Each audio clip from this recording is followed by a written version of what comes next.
Magandang tanghali po, Senator Idol Rapitol po. Sana po matulungan niyo po ako sa aking problema, Madam Shari. Sana matawagan niyo po ako tungkol po ito sa naging trabaho ko sa Maynila. Nabali wala lang lahat yun. 16 years pa ako ng trabaho sa DMCA Consuni po.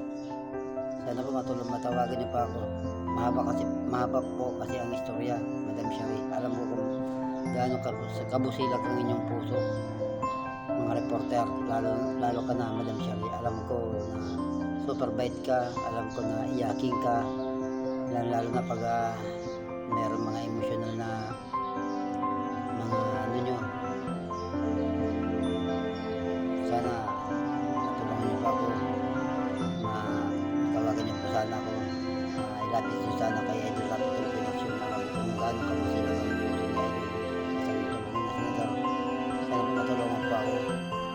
Bali, nahirapan ako ng doktor sa DMCA Consuni. Pinauwi po ako ng doktor. Mahaba po kong istorya, Madam Shari. Sana matulungan niyo pa ako sa aking problema. Hindi pa ako mapakali sa kaiisip na baliwalang lahat yun 16 years ko pinagtrabahuan. Sana po matulungan niyo pa ako. Sana po matawagan niyo pa ako, Madam Shari. Alam ko kung gaano ka rin kabusela ka yung puso, sobrang bait at matulungin pa. Alam ko kung gaano ka kaiyakin din pag mayroong nasasaktan na tao. Pares tayo. Pag nanonood ako sa programa nyo gabi-gabi,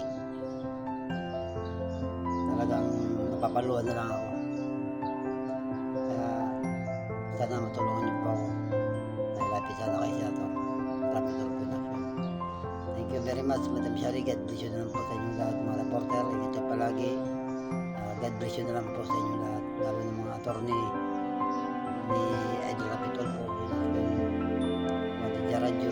Sana po matawagan niyo pa ako. Hanggang dito na lang, Madam Shari.